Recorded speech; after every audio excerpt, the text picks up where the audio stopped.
తప్పకుండా ఇప్పిస్తాను. ఆ నమ్మకం బయటే కలిగింది. అయితే సమస్య లేదు. పెళ్ళై ఎంతకాలమైంది? మే 29తో సంవత్సరం పూర్తవుతుంది. ఓ, నీకు లా తెలిసే. విడాకులు కావాలంటే కనీసం సంవత్సరమైనా కలిసి కాపురం చేయాలని ముందే తెలుసన్నమాట. అందుకే ఇప్పటిదాకా ఆగాను. నీ భార్య అంతగతి కాదా? అందం గురించి నేను ఎప్పుడూ ఆలోచించలేదు. చదువుకోలేదా? నా కంపెనీలోనే అడ్వర్టైజింగ్ డిపార్ట్మెంట్లో పనిచేస్తుంది. ఏదైనా జబ్బుందా? పూర్తి ఆరోగ్యంగా ఉంటుంది. నీ కళ్ళు గప్పి ఇంకెవరితోనైనా సంబంధం పెట్టుకుందా? చిచి, ఆమెదంత చీప్ క్యారెక్టర్ కాదు. మరెందుకు విడాకులు తీసుకోవాలనుకుంటున్నావు? కలిసి కాపురం చేయలేను కాబట్టి. మీకేమైనా ప్రాబ్లం ఉందా?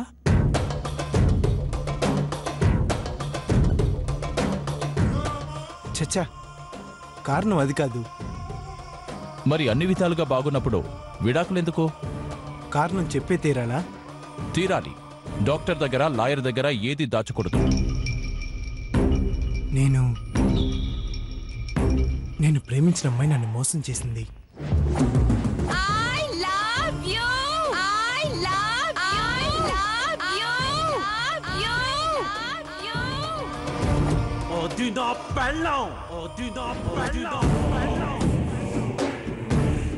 అప్పటినుంచి నాకు ఆడదన్నా పెళ్ళన్నా పరమ అసహ్యం.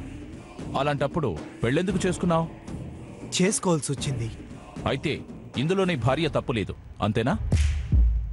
నాకు పెళ్ళంటే ఇష్టం లేదని తెలుసు కూడా తప్పనిసరి పరిస్థితి కల్పించి బలవంతంగా నా జీవితంలోకి వచ్చింది. ఇప్పుడంత దూరంగా ఉంచినా దగ్గర కావాలని ప్రయత్నాలు చేస్తుంది. అందుకే విడిపోక తప్పదని డిసైడ్ చేసుకున్నాను. అర్థమైంది నీ కేసు. కానీ నాకొకటి అర్థం కావట్లేదు. ఏ కారణం చూపించి కోర్టులో విడాకులు అడగాలి? ఇందాక నువ్వు ఒక లేడీని చూసావు కదా, శాపనార్థాలు పెట్టిందే ఆవిడ.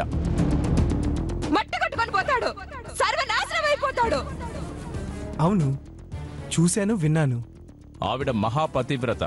కానీ ఇంకొకటితో అక్రమ సంబంధం ఉందని నిరూపించి మరీ విడాకులు ఇప్పించాను. కాబట్టి కారణాలు, సాక్ష్యాలు నాకొదిలే. నీకు విడాకులు కావాలి.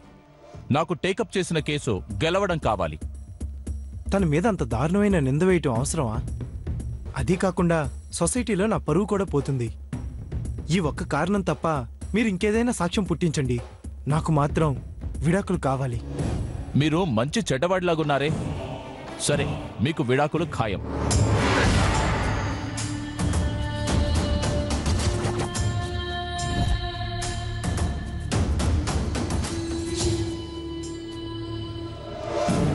కానీ ఓ condition.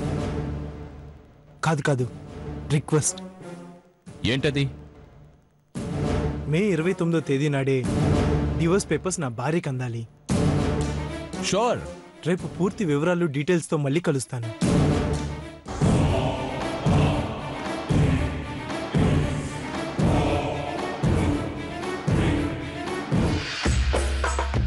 Bye sir.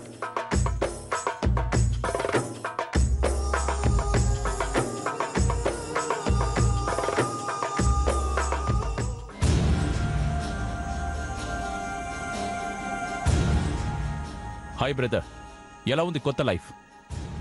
Okay. Yeah.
ఏంటి వింతగా ఉందా?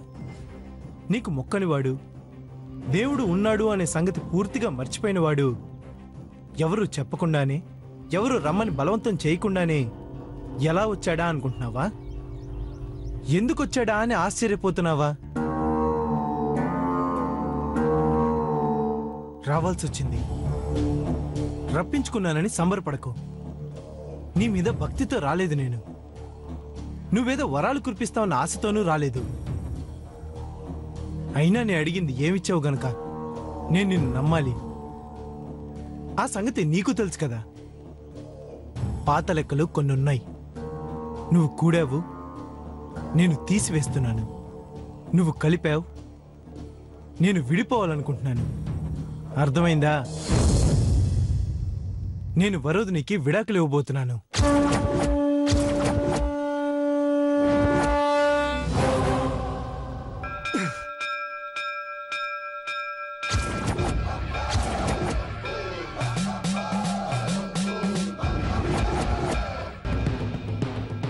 గుర్తు పెట్టుకో, లెక్క సెటిల్ చేసుకుందాం.